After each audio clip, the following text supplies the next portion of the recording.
Mark Tatum, Deputy Commissioner and COO of the National Basketball Association. Thank you so much. It's a pleasure to be here with you all. Dr. Richard Lapchick, thanks for being with us here on R&R on Sports. Thank you for having me. Civil rights icon, Dr. Edwards, how are you today? I'm doing a heck of a lot better than I deserve, I'll tell you that. Sports commentator, Scoop Jackson. Good to be back on with you all. Ian Griffey Jr., how are you today, sir? I'm good. How about you guys? It's R&R on Sports. R&R on Sports.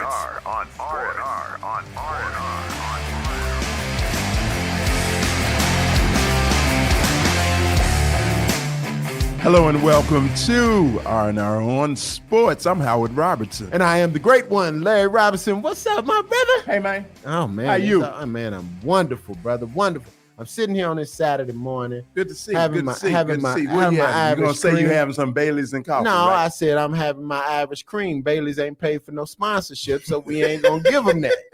They got to pay for the sponsorship, bro. What kind of Irish cream is it? Acme? It's Acme. You remember Bottom shelf. Did you ever watch Roadrunner when you were a kid growing That up? was the biggest brand in the world because everything from the anvil, Wile E. everything, Coyote everything was Acme. was an endorser, was the primary endorser I'm serious. for Acme. He had a name, image, likeness deal. Absolutely. And none of the stuff ever worked. What's Oh, going man. on? How you been? Man, I'm good, man. It's a great week of sports. Man, we got football going on. We got baseball going on. We got shoot. So you watching basketball. football again, right? Yes, I am. All right. I'm watching- So anything blowing your skirt up about this season?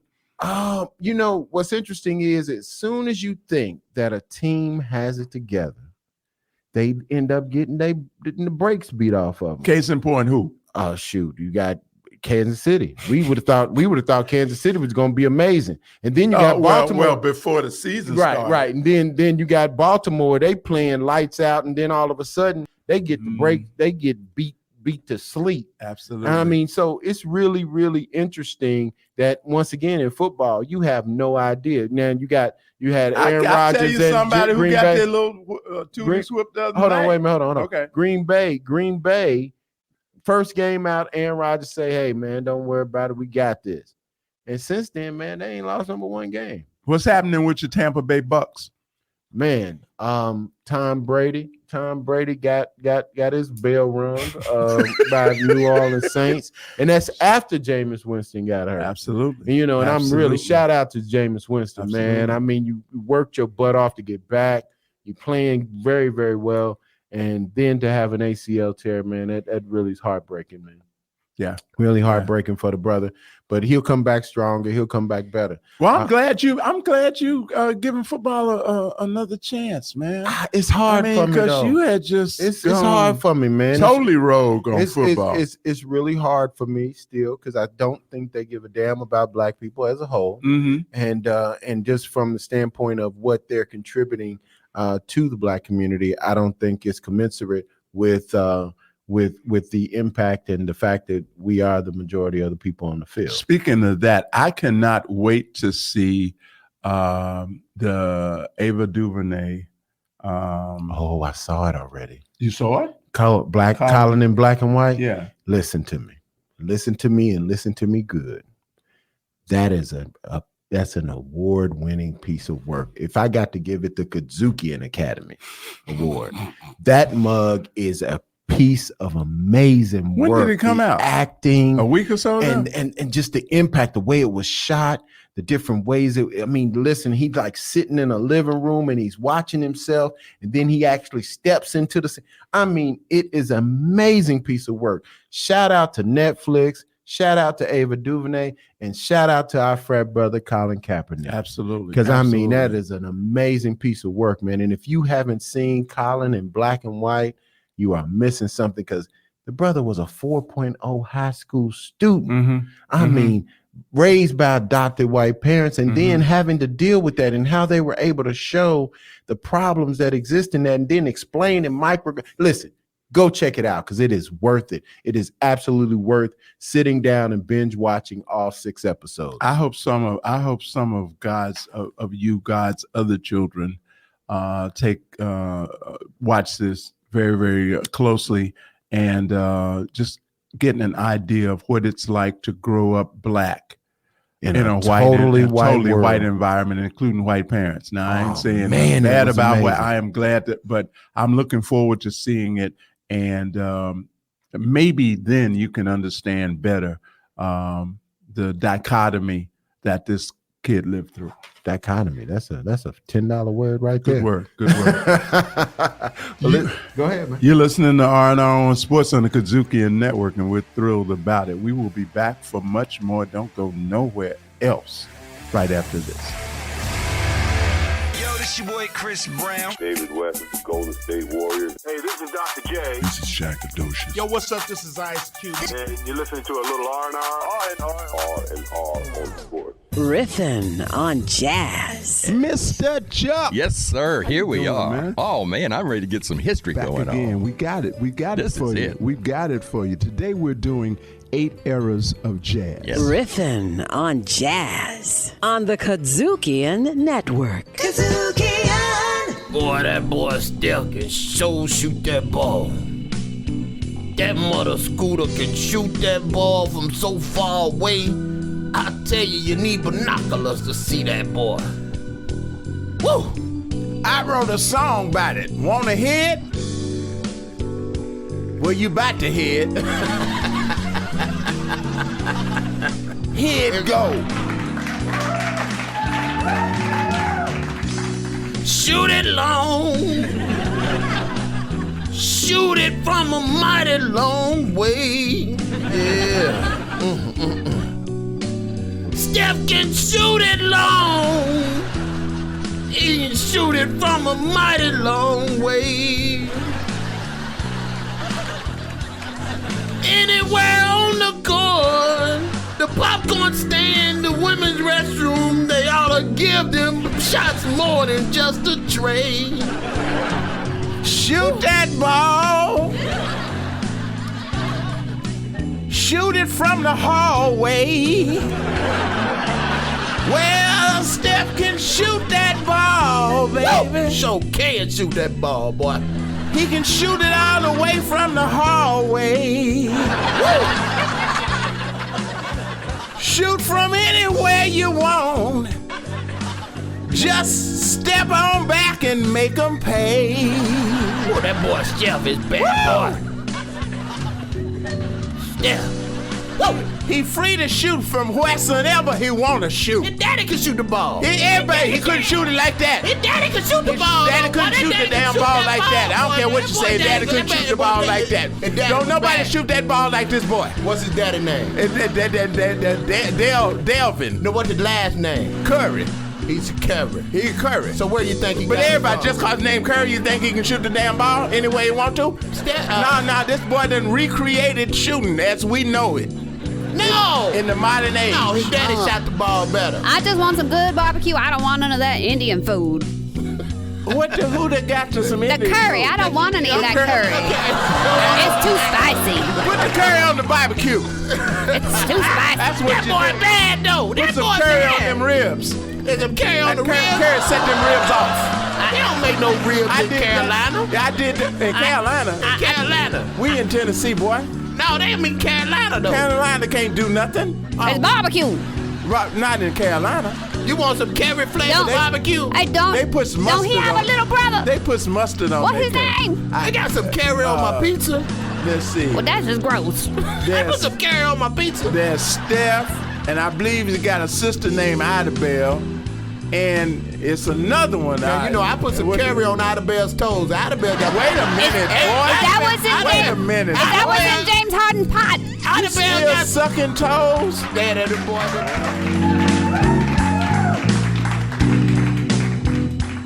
Blues in the basement.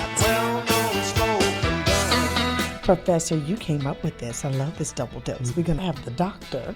John in the double dose. I don't care if you're young or old. Blues in the basement. Get together, let the good time roll. Part of the Kazukian Network. R&R on Sports on the Kazukian Network. Welcome back.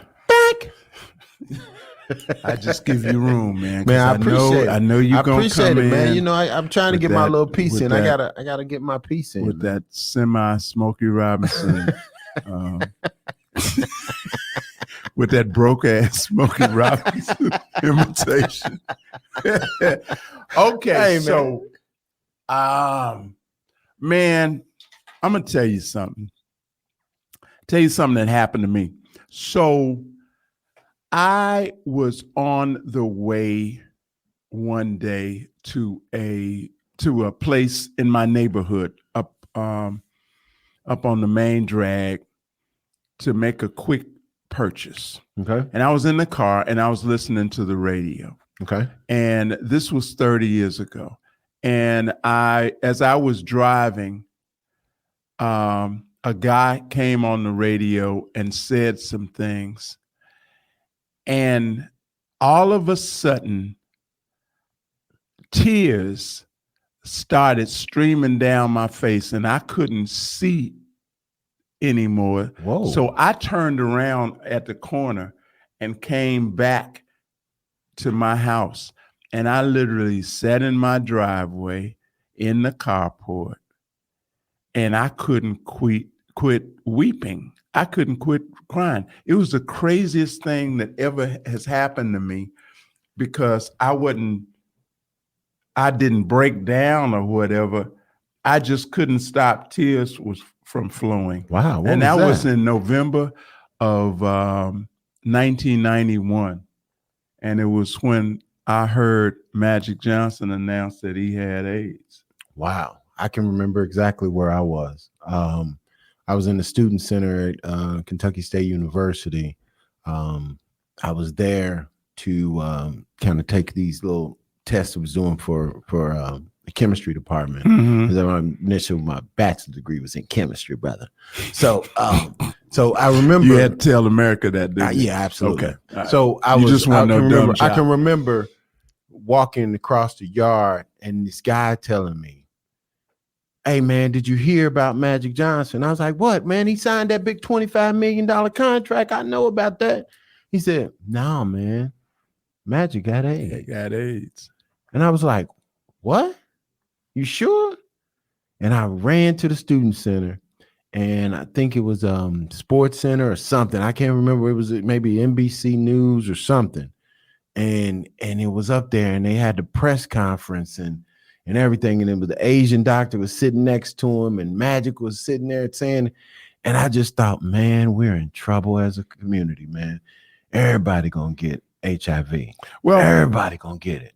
And it was like, man, Magic gonna be dead in a few. Absolutely. Magic that was the dead in a thing minute. because back then people, depending on your age, you may or may not remember that during that particular time, saying that you had AIDS and letting the world know that you had AIDS. HIV was in effect saying, "I'm about to die." Right. It was indeed considered a death sentence then. Absolutely. Absolutely. And you know what was interesting is I remember all the things that came after that. I mean, from him wanting to play in the All-Star game, him playing in the All-Star game and him shooting the long jumper, the long three-pointer on Michael Jordan, and then him lining up against Isaiah. And then after that, him playing in the Olympics and then him trying to come back. And I remember all these people that had played with him. And then all of the people like Karl Malone started making it known that they didn't want to play. They didn't want to play with Magic because they were scared of contracting HIV ultimately, which would have been their death sentence too. It was an amazing time to experience it, but then to see where we've come as a society and as a medical community, and now you almost never hear of HIV or AIDS either. And then there was this other thing, and people need to understand that the perception of gay men and the gay community was not as advanced as it is today, was not as probably as equitable or understanding or empathetic as it is today. I would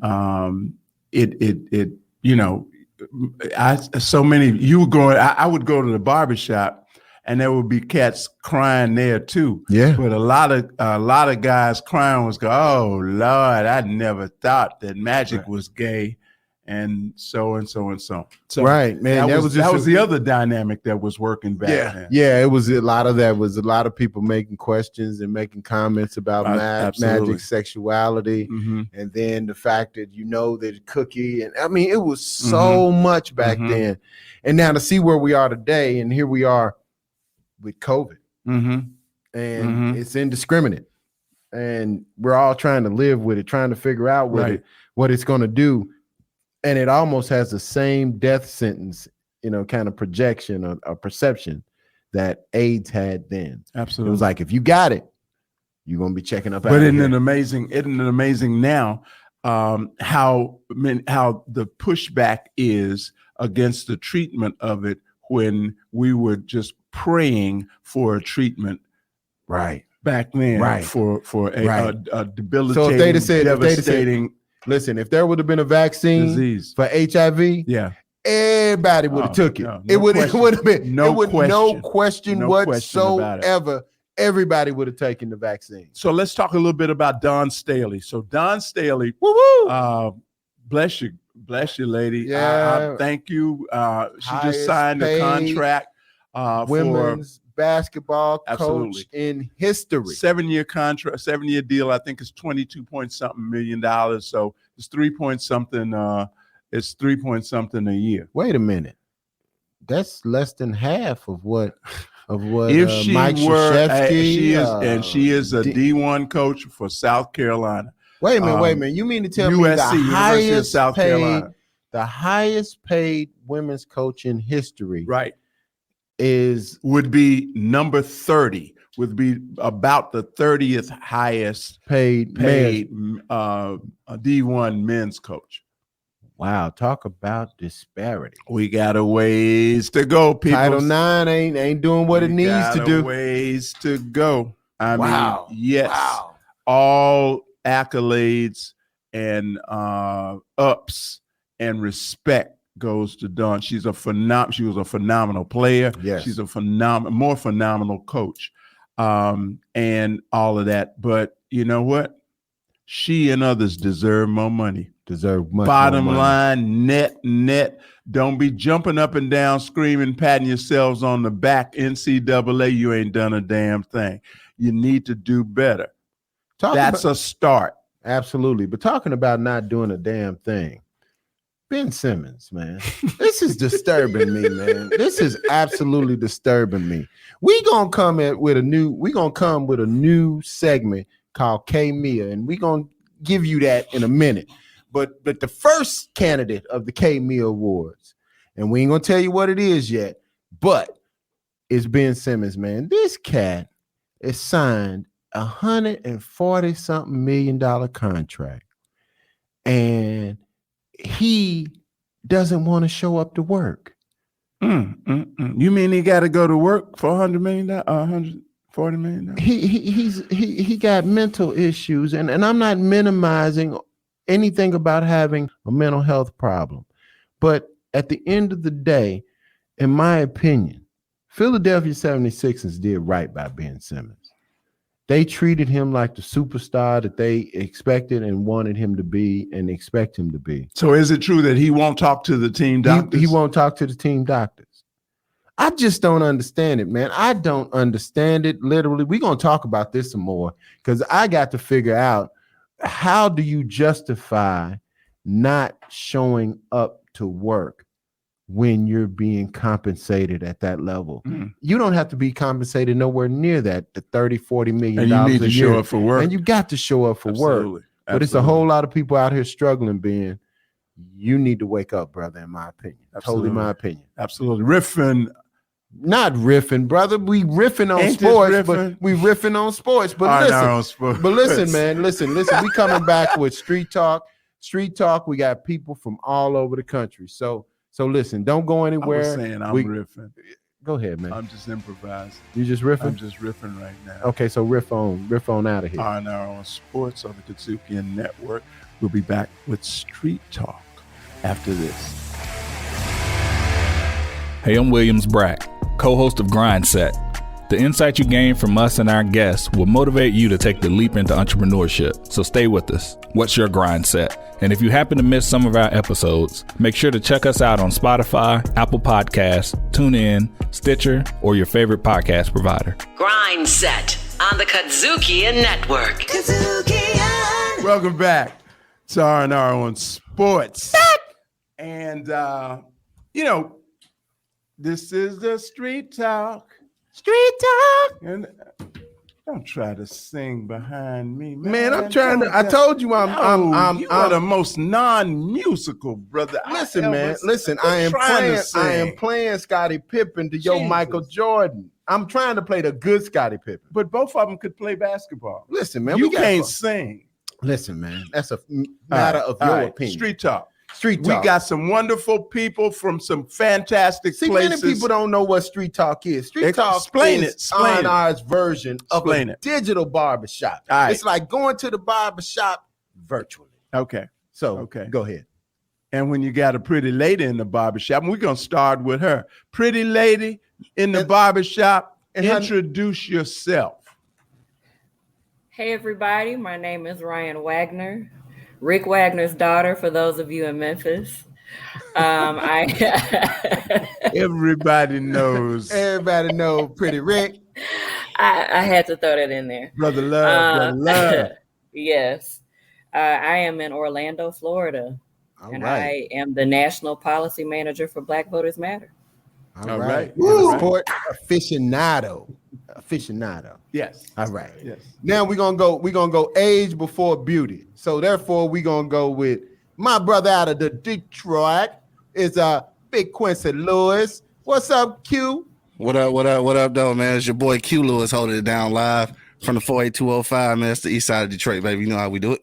All right. And down in the bottom, Shreveport, Louisiana, we got my brother Drew Gibbons. What's up, Drew? Hey, great to see you guys, man. It's always good to be back. Missed you guys. Oh, man, we miss you too. Where you been, man? Look, you got the Shoney's big boy behind you.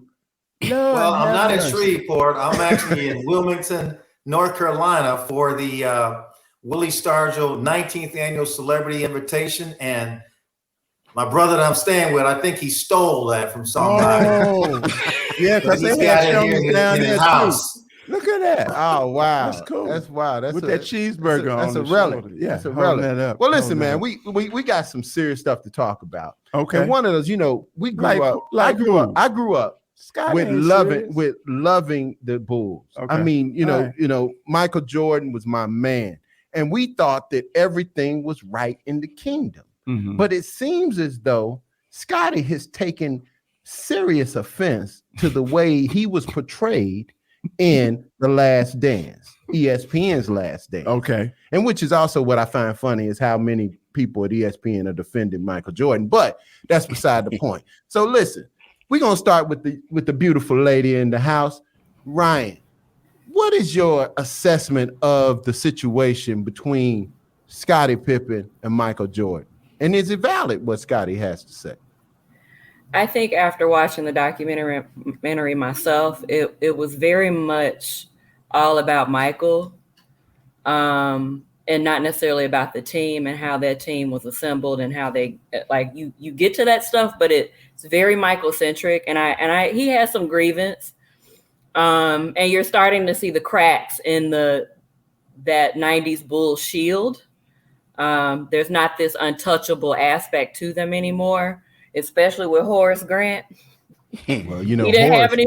Yeah, Horace didn't have any problem speaking his mind in the documentary either. But I think it's interesting now that perfection, that aura that 90s Bulls team had is starting to kind of diminish. People are really getting to see what it was really like to play with Michael Jordan. Q, we're gonna throw it up to Detroit. What you think on the situation, Man. Q? Look, first of all, let me say this. I'm from Detroit, so, I got a love-hate relationship with Michael Jordan. Off rip, we got a problem. What page is it on today, Q? Right. It's the love page or the hate page?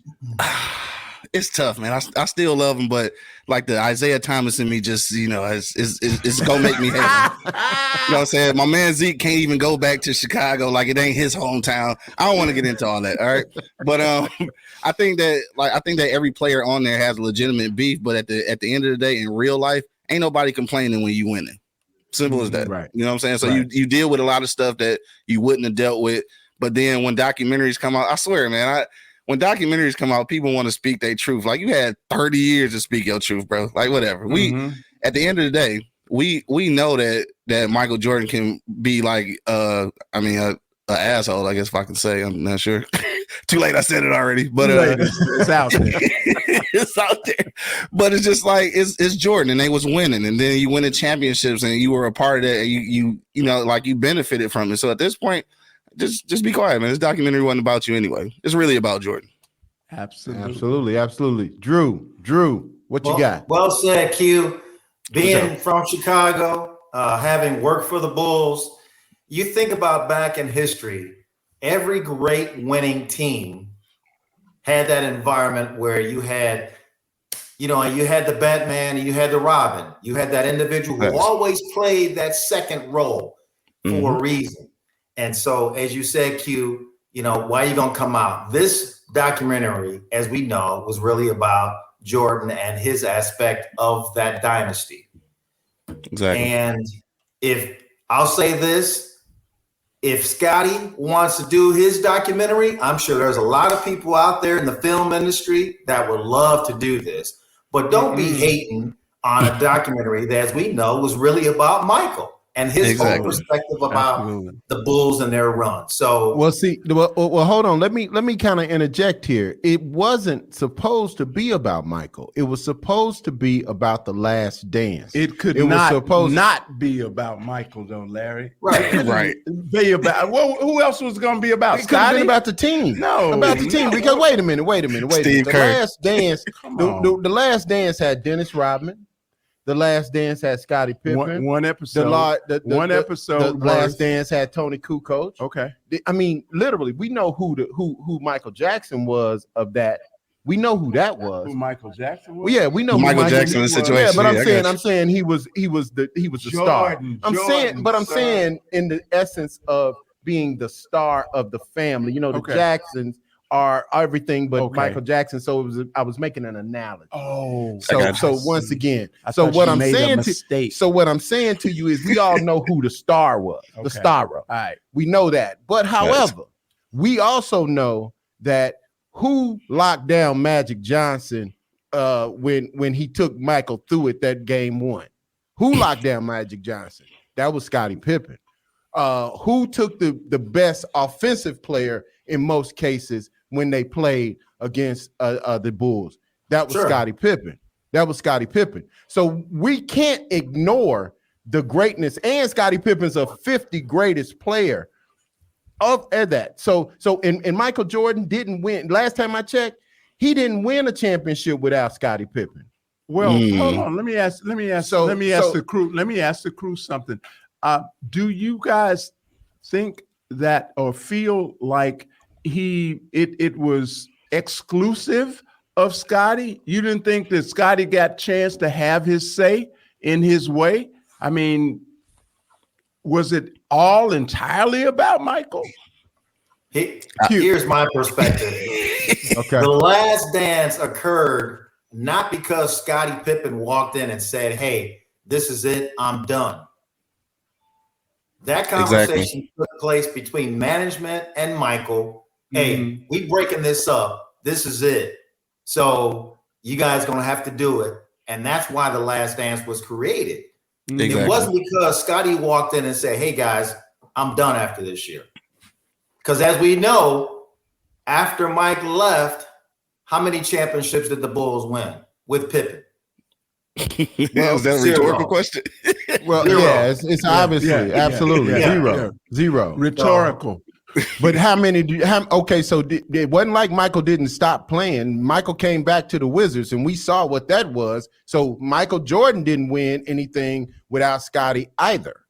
So we can't just negate. We just can't negate that Scotty had a definite impact on this team. No, they crafted an excellent team. Right. And I don't think that, and personally, I don't think Scotty was held in the light because once again, Michael did bring up Scotty not playing when Tony Kukoc hit that game-winning shot. Michael did bring that up. And so what I'm saying is, was Scotty portrayed fairly, and does he really have a beef? Q, let me hear what you got from Detroit, man. And I think he does have a beef. I think that's clear. I mean, obviously he wasn't represented in the best like frame of light that he could have been. But at the end of the day, this is kind of like collateral damage. You know, like people always, when it comes to documentaries, somebody always go take an L. Like nobody ever gets represented like correctly. So I think this is a point. I don't know what. So he has a beef, but then like now what? So you say, all right, I wasn't portrayed correctly. Now what? Like what do you want? Like you want a documentary of your own? Like what are you supposed to get out of this? Like I'm just trying to figure out. I mean, but once again, find somebody that wants to do one on you. Exactly. That's what I would do. Once again, the documentary wasn't supposed to be about Michael. The documentary was about The Last Dance. The whole thing was, number one, Michael didn't come up with The Last Dance. It was Phil Jackson. It was Jerry Reinsdorf and Homeboy, who the general manager, who basically came in and said, "We don't care if you win 80, you go 82-0. This is it." Yeah. Michael Jordan was trying to extend it. They said no. So it wasn't that Michael had any additional powers. It wasn't that he did it without Scotty. It was none of those things. So I think Scotty has a legitimate beef. But look, we're gonna take a break and we're gonna come right back. We're gonna talk some more with about Mo of Street Talk. So stay right there. This is R&R on Sports on the Kazuki Network, and we'll be right back after this. More about Saab and Scott. Blues in the basement. Hello. And the lyrics of the blues songs like Bobby Rush can sometimes be a little risque. We just got the music on. Blues. Instrumentals. Loving it. I don't care if you're young or old. Blues in the Basement. Get together, let the good time roll. Part of the Kazukian Network. Welcome back to R&R on Sports. We out on the street talk. We got peoples all over America. Well, introduce talking the to us. Introduce the peoples. We got Ryan Wagner out of Orlando, Florida. We got Quincy Lewis out of the D, and we have brother Andrew. What D? Detroit. Say what it is. Detroit, Michigan, brother. And then it's the only D. Yeah. You see, he's slow. So you got Andrew Givens by way of Shreveport, Louisiana, hanging out in Wilmington, North Carolina. All right. So we were talking about Scottie Pippen and Scottie having problems with him with the way he was portrayed by the editor of Last Dance, meaning his best stuff obviously was left on the floor. Absolutely. On the cutting room floor. So here's what I see. Two dynamics. First of all, Larry, you have done some of these. You have probably done as many. Nah, you ain't done as many as I have because you ain't that old. But focus groups.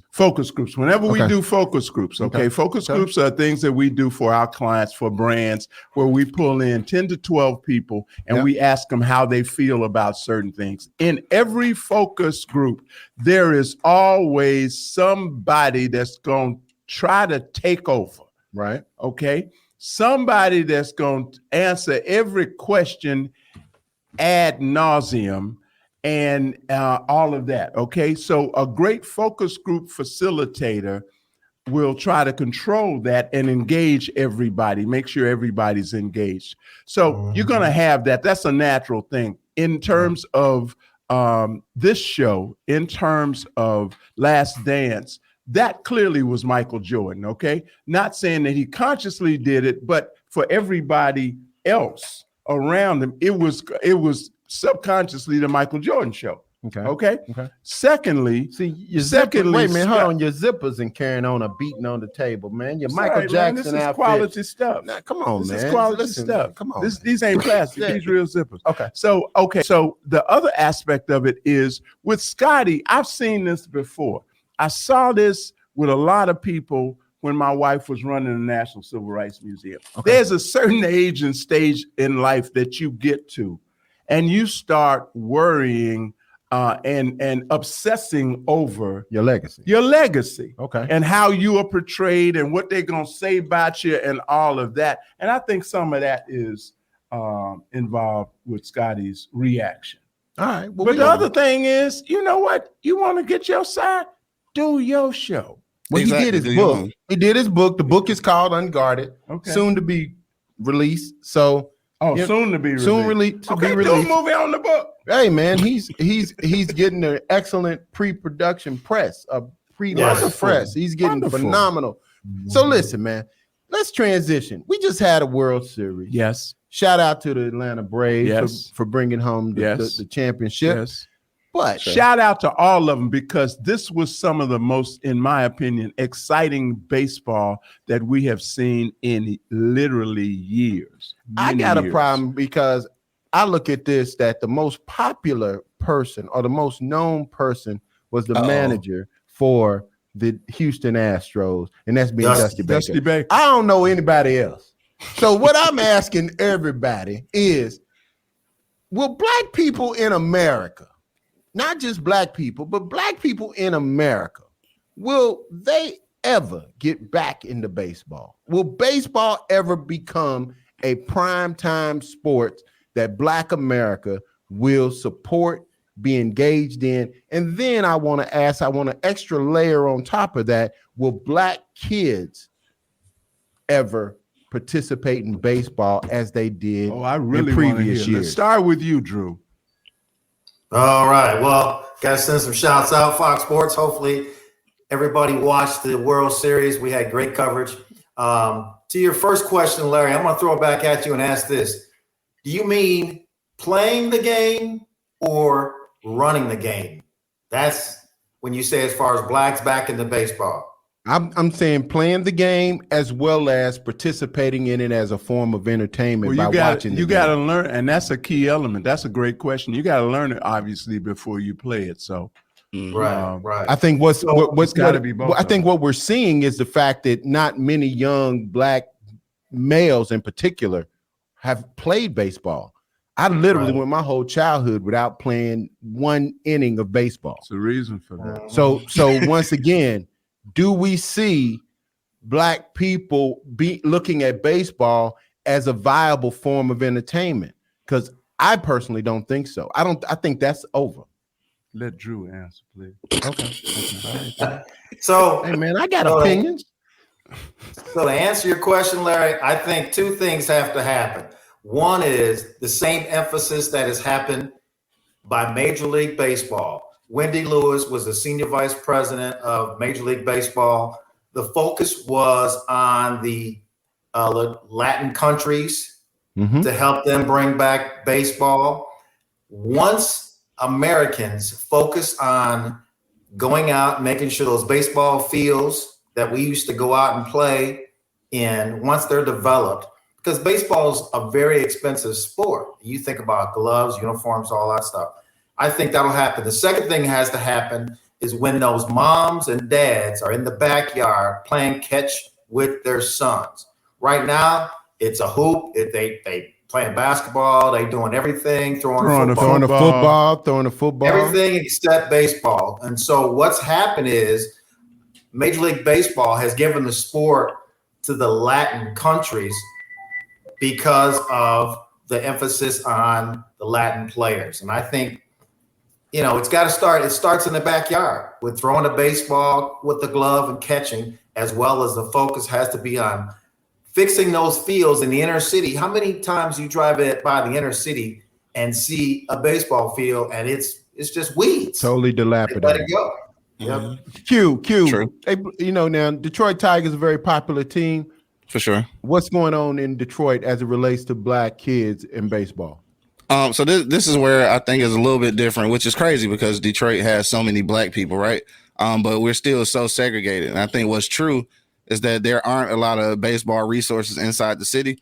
But where I think that I'm actually on the optimistic side of this, I think that we will begin to start playing the sport more and actually watching it more, only because I don't want to make this all political and everything, but the school systems are so bad inside the city that a lot of people are migrating outside, and the suburban school areas, they do have great baseball facilities. So a lot of these kids are being introduced to baseball now. And I think that because of that, I think there will be, at least in Detroit, there will be a heightened interest in baseball. So I'm kind of optimistic about that. And then I come from a family where my granddad used to listen to Tigers games on the radio, even when it was on TV. So like I love baseball, like that, because I was introduced to it. And now with these kids going outside of the city to where there are resources, I think we will get into it. Ryan? Florida is a little bit more nuanced. We do have quite the Caribbean and Latin American influence. So, but I'm not seeing the same emphasis on baseball that I'm seeing with basketball and football at a very young age. Even with our community centers here, it's a lot more basketball courts and tennis courts and even soccer fields even. Well, see, that's where I was going to bring in soccer. I'm thinking soccer. I think the black kids that would traditionally have played baseball are now playing soccer. And I see soccer. I see soccer growing at an exponential rate, especially in the hood. Once again, I think going back to what Andrew said about the cost of equipment. The fact that with baseball, you ain't playing baseball without a glove. So once again, there's a cost. You got a ball that's very non-traditional in the fact that it's a baseball. Once again, you got a cost. You got bats. You got all those things. Whereas all I need is one ball and a court. I need one ball and a milk crate. I need one ball and I can throw back and forth with my dad or whoever else. We can run routes and all those kind of things. So baseball versus soccer. What do you see making the strongest impact in the inner city America? Hold on a minute. Let's not get off of baseball yet. Here's what I'm going to say to you guys. I grew up. Do you think you run this damn show? I do. I'm just going to totally diss my question. Listen, this is my company. No, man. I mean, whose name did God give you? I did a whole interview the other day because you told somebody that God told you to call me. Okay, well then shut up. So I grew up playing baseball in Memphis, Tennessee, and baseball, every community in Memphis, every black community in Memphis had a WDIA baseball team. Ryan, your daddy grew up the same way, playing baseball. WDIA was literally the first black format radio station in America. And they had the greatest community service thing because every team, every neighborhood had a little league team, and we all had WDIA baseball uniforms. Baseball is a sport that you learn from somebody older than you. You can't teach yourself the skills needed in baseball. So that means either an older sibling, that means either somebody in the neighborhood, or that means your daddy. When we see baseball increase in terms of popularity, particularly among young people, it's going to be the same day that you see more daddies engaged with their sons and daughters and whatnot, and teaching them. I personally know a number of men whose sons who are happy that their sons are playing baseball because it's a better, in their opinion, it's a better path to college, a full ride to college. Yeah, they're making money now without sacrificing their bodies in terms of that. So as with football, or possibly knees with basketball, but at any rate, when we see baseball increase among African American, and I think it's happening. The thing I saw this time was much more scoring. There was many more. Man. We got guests, man. Why are you dominating the mic? Listen, Q in Detroit, between baseball and soccer, which do you see becoming more ingrained in Black America? All right, so take your time, but you got 30 seconds. Right now, we're talking about inside the city. It is actually baseball. Again, like when people get outside the city, then soccer does become a little bit more relevant. But inside the city, yeah, we're playing a lot of baseball, just not a lot of good baseball teams. Drew, what you got? Baseball. Soccer. Baseball. Okay. Okay. Ryan, speaking for Florida. Soccer. We just built a soccer stadium two years ago. Miami is also getting a Major League Soccer team backed by David Beckham. So I would say soccer. Oh, that's fine. Wow. All right. You heard it first here on R&R on Sports. We appreciate it. Thank y'all here. Q Lewis out of Detroit, Ryan Wagner out of Florida, and Drew out of Shreveport, Louisiana, by way of Wilmington, North Carolina. You say that wrong. People down there say Shreveport. Shreveport. They don't put the V in it, do they? Oh, ain't no V in it? No. Shreveport. Well, it's a V in it, but they don't acknowledge it. They don't use it. It's like the H in Sade, right? Shreveport. Y'all stay with us for more R&R on Sports. We will be back immediately after this. I got up and went to the gym at 9 o'clock this morning. We talked about on the show the kind of workouts I do. It's not fun. I work out until I feel like I'm either going to pass out or throw up. And when I get to that point, I'm just like, oh, I haven't done either. Guess I got to keep going. The hell with all of that. And then after got like tasks and stuff to do afterwards. Exactly. I was tired, boss. Black Nerd Power on the Kazookian Network. Welcome back to R&R on Sports. As we head to the door. So you mentioned it in the, I guess you mentioned it in the first segment earlier in the show. The K-Mia? Yeah. Yes. So, and that is an acronym. You know, we love acronyms around here.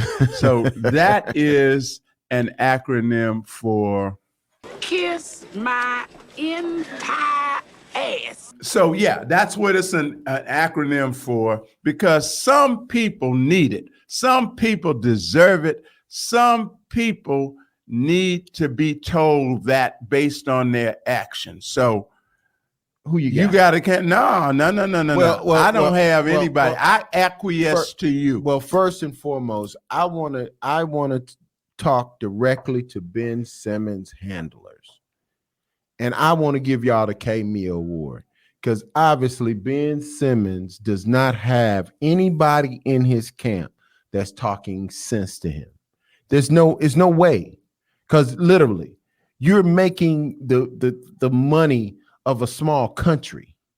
And it really bothers me with the level of poverty and things that exist in the world, that you could be so arrogant and entitled to not show up for work, when literally donate your salary, do all of that, but literally treat your opportunity, give it the love that it deserves, man.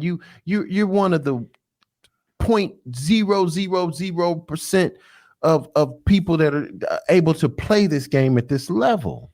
And I don't understand it that you just throw that out the window like it ain't nothing. And I do have a candidate. I'm sorry, I made a mistake. I do have a candidate for the award. Who's that? His name is Kyrie Irving. That's another. His name is Kyrie Irving. You want to have your cake and eat it too, huh? Well, no. That ain't life. That ain't reality. And I hope you're enjoying yourself. All right. And with that, we're going to say y'all take care of yourselves. Y'all take care of each other. And download the Kazookian app. Check us out. Absolutely. Wherever you are, whenever you feel like, you can check us out. Listen, I'm Larry Robinson. I'm Howard Robertson. Peace out. You've been listening to a little R&R on Sports, written and produced by Howard Robertson, Larry Robinson, recorded and mixed in Memphis, Tennessee.